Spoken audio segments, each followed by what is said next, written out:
I know these are really troubling times for everyone, but if you're a good meditator, then you'll be able to keep your head and get through this.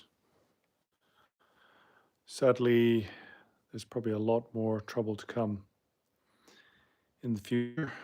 It's unavoidable. It's called karmic ripening. And once this process unfolds, it's very difficult to do anything about it. You have to kind of make the best of a bad situation. So, as we know, then recently there's been 3 shootings in Minnesota, 2 fatalities. If you're going to put it politely, then you might say unlawful killing. Kind of looks like murder, maybe even assassination. Sadly, we lost another kind individual, Alex Pretty, and previously it was Renee Good. They were American citizens, and they were just doing their best to make sort of the best out of a bad situation. But there's just something I want to remind you about, and that's from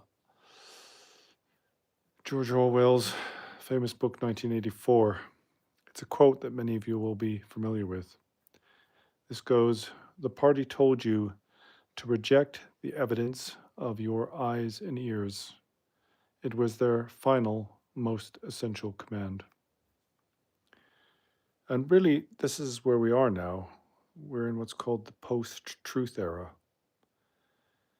And that means that truth no longer has value. I mean, you can see something directly with your own eyes and ears. You can see things with your eyes, you can hear things with your ears, and the powers that be want to tell you that you don't know what you saw or that something else happened. It isn't the case that there's alternate realities. It's just about narratives. And the current administration is trying to spread a narrative. It's mostly for their own base. It's what you call throwing raw meat to the base, like feeding the lions. And unfortunately, the people who are sold into the cult, then they'll believe anything they're told. But I think there's an awful lot of people in America who can't accept that.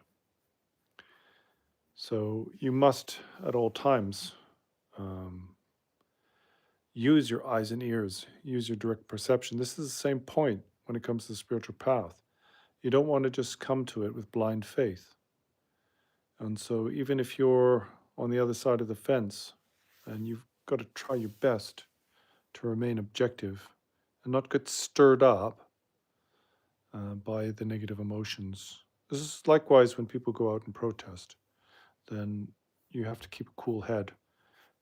And so I suggest if you are going to get involved, for example, if you want to take evidence on your smartphone, etc., then in between going in and out and getting involved, you should sit down and meditate so that you'll be a more stable individual. Sadly, this fellow Alex Pretty seemed to be an incredibly stable man. He's somebody who liked going hiking and spending time in nature. He was a nurse at the Veterans Hospital, I believe. Seemed like a really nice guy. And he kept his calm. But unfortunately, when the shit hits the fan, it's very difficult. What can you do when people are abusing you? But it seemed quite clear. I mean, although they're spreading some kind of narrative that he was wandering around with a gun and threatening agents, he seemed to be more or less an innocent bystander who got caught up in something that very quickly escalated into a fatal situation. And it sure as hell looks like they took his gun off him and then shot him. He certainly wasn't threatening anyone. But whatever is the case, you have to determine that for yourself. But don't be swayed by your prejudice. Whichever side you're on, whether you're on the left or the right, don't be swayed by prejudice and try to keep objective. But also don't let yourself be gaslit. It's a real problem now in this post-truth era. We have too much stuff coming in all the time, mostly over our smartphones. We've got too much information, and a lot of it's garbage, a lot of it's misinformation.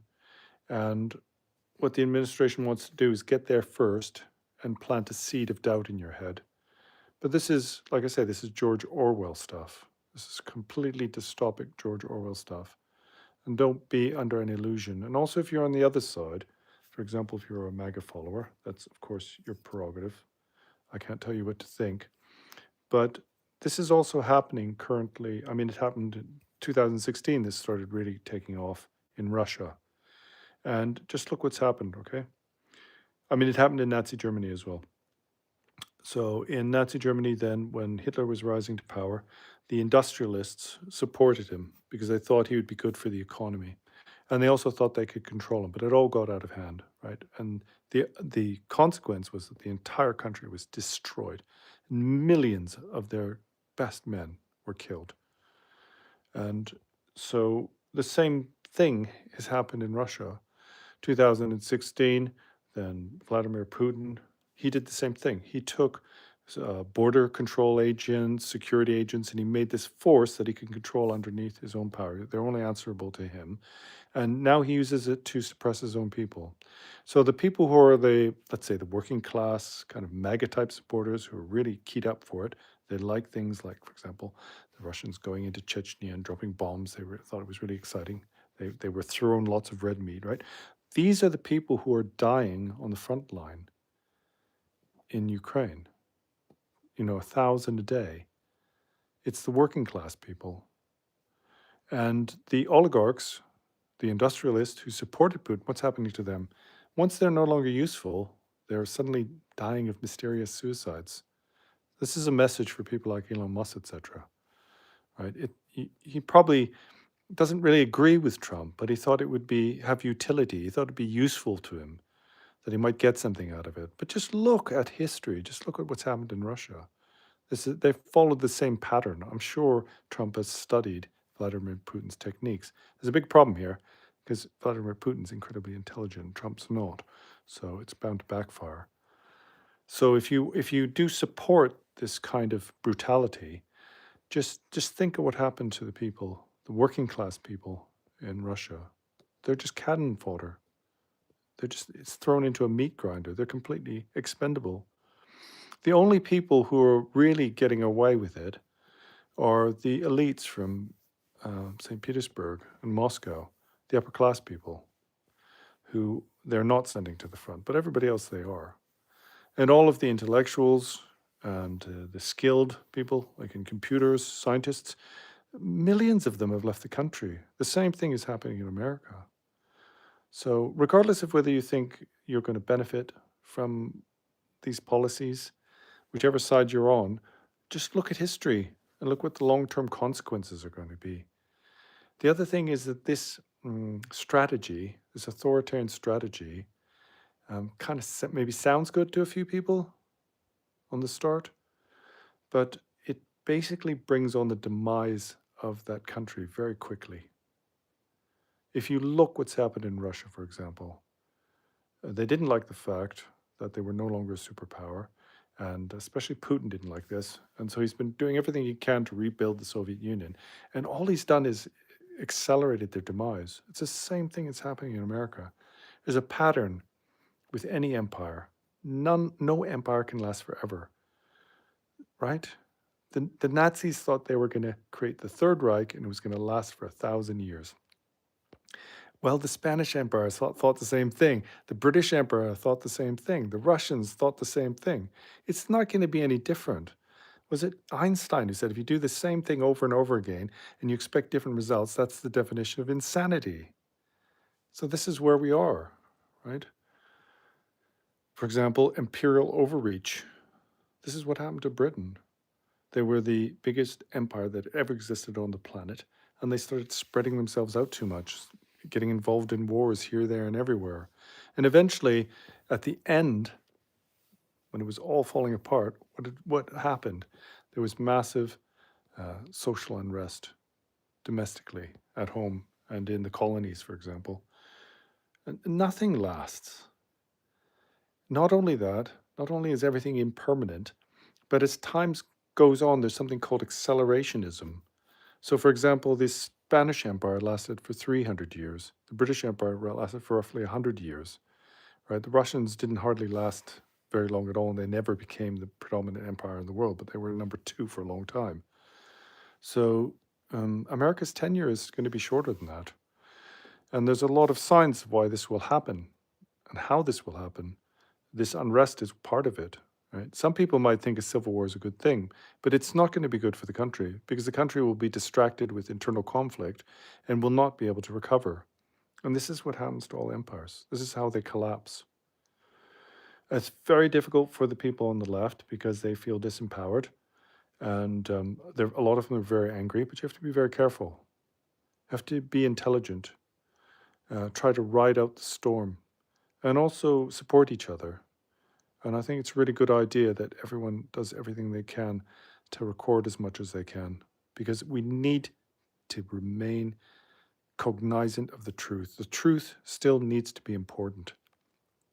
We get so much information and it's all conflicting, and then nobody knows what to believe, right?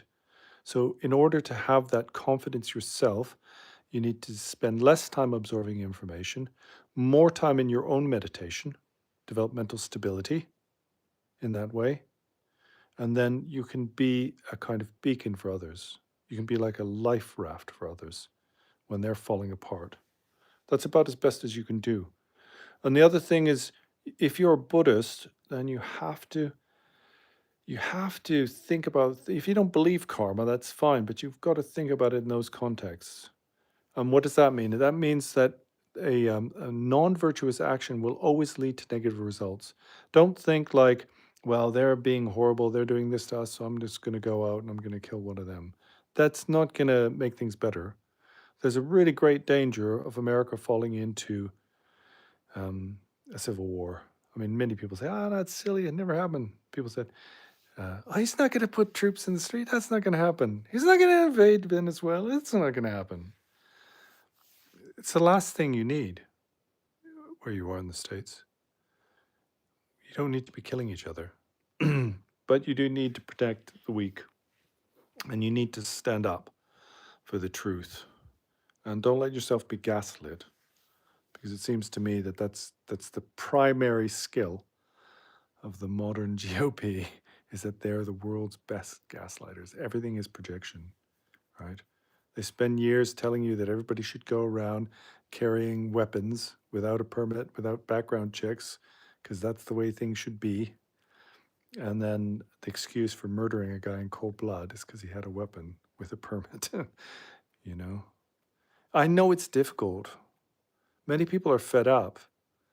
Like somebody says here in the chat, I hate politics. Many people's like, I just need to switch off. I can't cope with it anymore. But this is the game plan. This is exactly what happened in Russia to their people. The whole point of post-truth populism is to get people confused so they check out. There's a contract between the state and the people, is you don't get involved in politics, and we'll give you security, stability, and then you don't have to worry about stuff, and we can do whatever we like. And the theory is that an authoritarian government is strong, and therefore it can make strong actions, and that will benefit the people in the long run. Just look at history. It never worked. And also the fate of all dictators is the same. There are a few kind of exceptions to this. I mean, Stalin got really old and died of a stroke, but he might have been bumped off. We don't know. But in general, it doesn't end well. It always baffles me why anybody would choose this path, because it never turns out well. In the end, you end up being strung up to a lamppost. People have no belief in impermanence. They don't think things will change. And also, they kind of only are stuck in today, as if it's always going to be like that. For example, people like Christy Nome, etc., who are willing to just lie through their teeth. They're not thinking that in the future there will be consequences. It's a kind of delusion. They've been hypnotized. It's not really directly hypnotized, but they've bought into something, and so they can't see the consequences of their own actions. And of course, they will regret it, and everybody will say, well, we tried to control him. That's what people said about Hitler. Well, I didn't really support him. I just thought, you needed somebody there to be guardrails. It's not going to go well. There's something else you should understand, that there's an obvious purpose for all of this. This is to encourage people not to get too upset and to start like a lot of violent protest, etc. Because the entire purpose of this is so that come November, there's a state of martial law or something equivalent, so they can say that you shouldn't have elections. I mean, it's really obvious. The whole point is to get people upset and to start a conflict. So then, Trump can turn around and say, well, look, the country's a mess. There's civil unrest. We need to have martial law. We can't have elections now. Look at Ukraine. They can't have elections. They're in a war. So, yeah, somebody says, wow, Big Brother's coming. It's already here. It's part of the nature of the modern information era. And part of the problem is there's too much information. So people are overly saturated and they don't know what to think. And also, we don't we don't care about the quality of our information sources.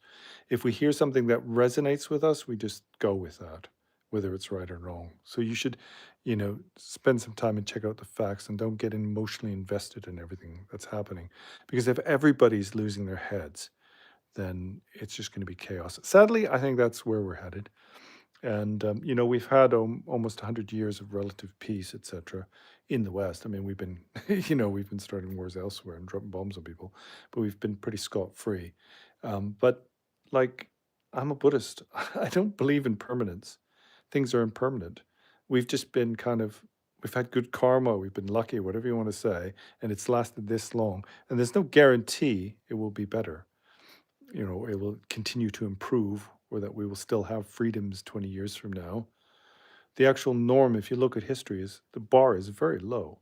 If you look at the Middle Ages and most of human history, the bar is very low in terms of freedoms and luxuries, etc.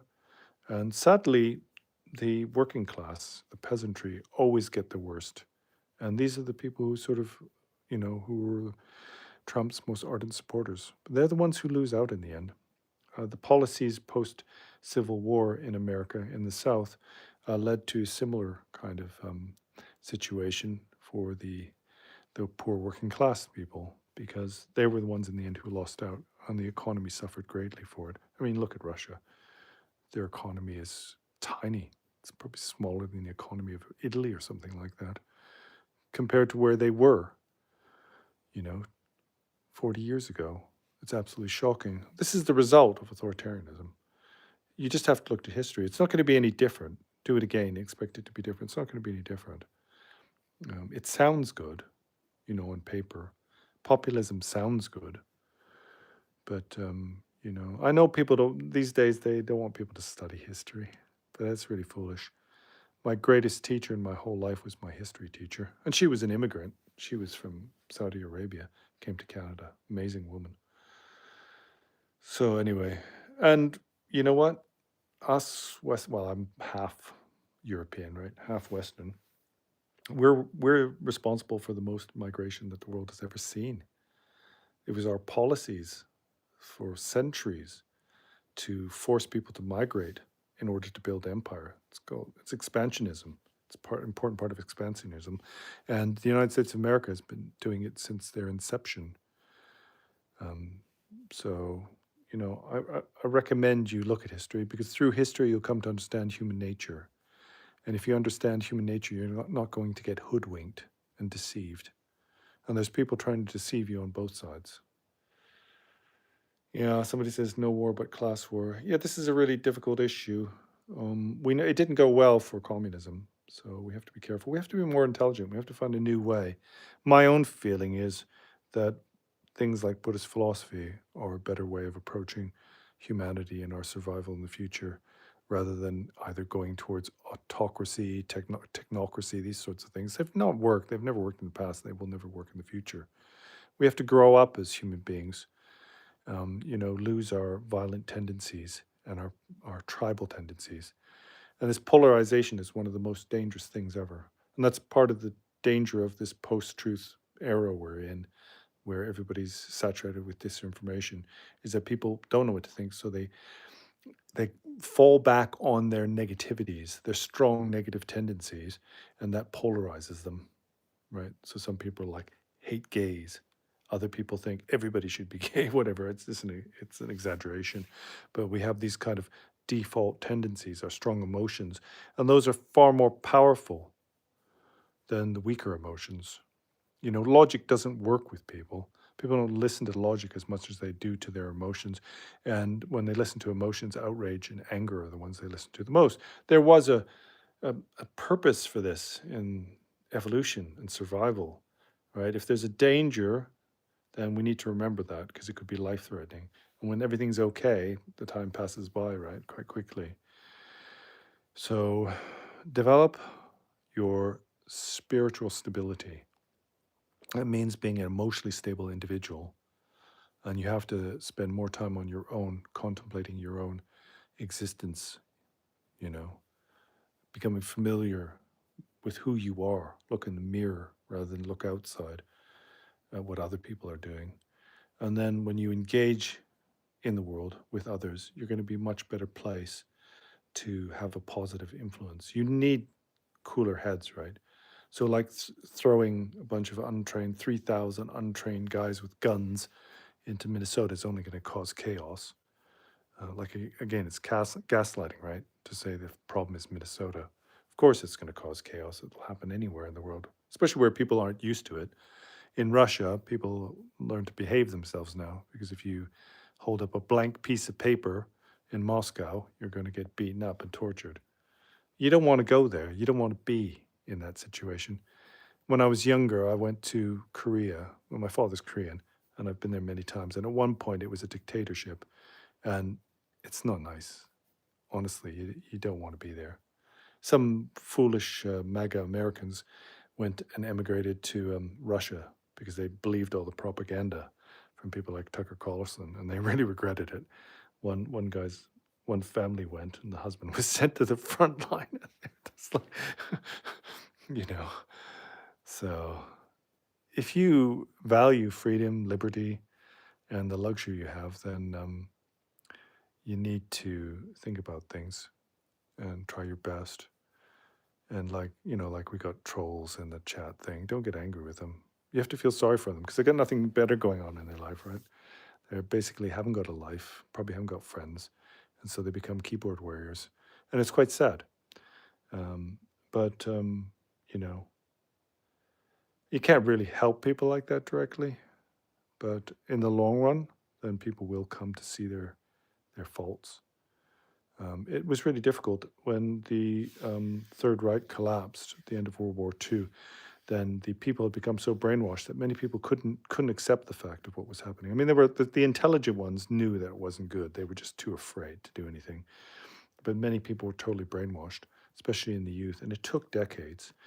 And many of these people moved to other countries. A lot of them moved to Canada, and there's to this day. I mean, I suppose they're mostly dead now. But when I was young, there were still many people who were Hitler Youth, etc., and they still 100% believe the narrative.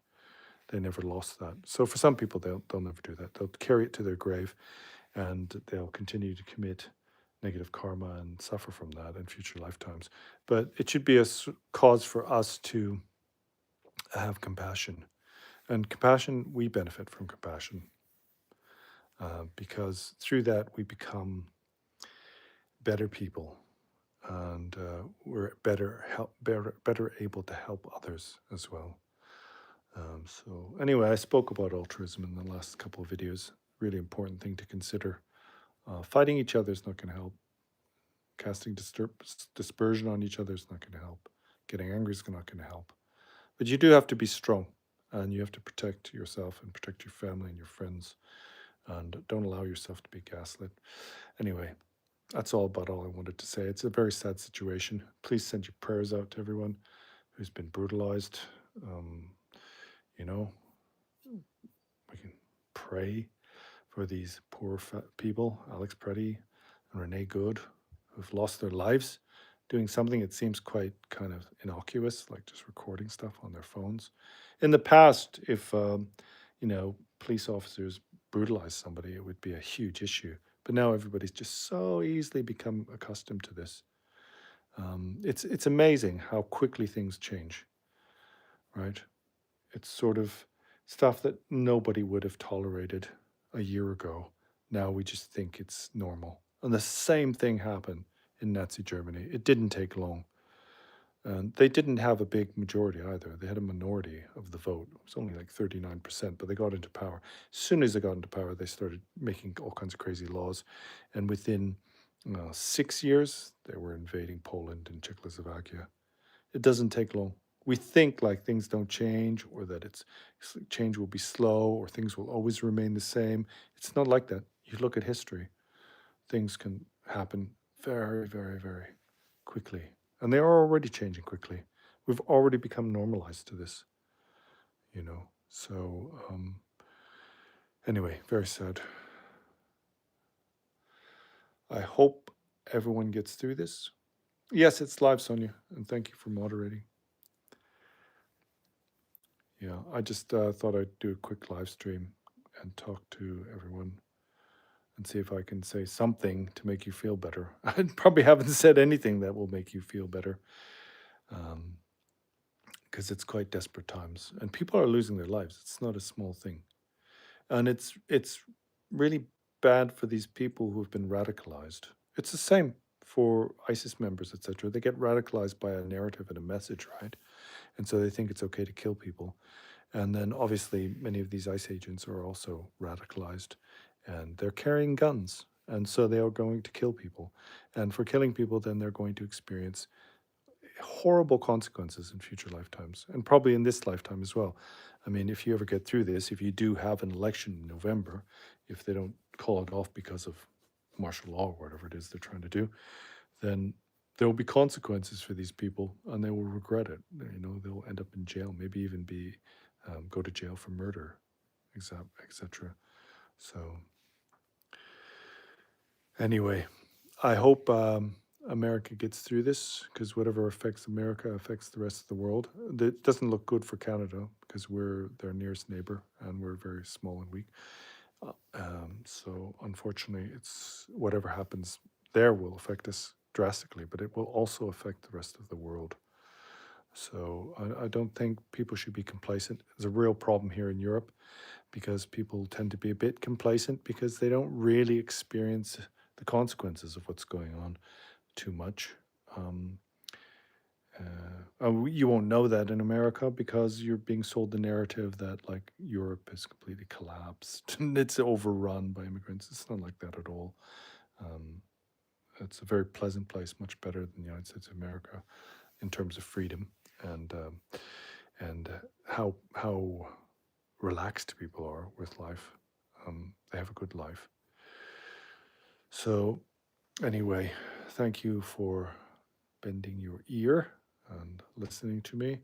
Hope you can spread that message around a little bit.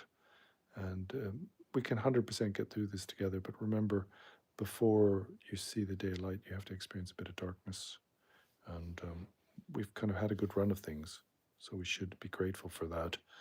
And the most important thing is to lay down the causes and conditions for future happiness and well being. And so that means not falling into negativity, for example, violence, etc. Right? You have to be strong, but don't get out of control. So love you all. Until next time. See you later.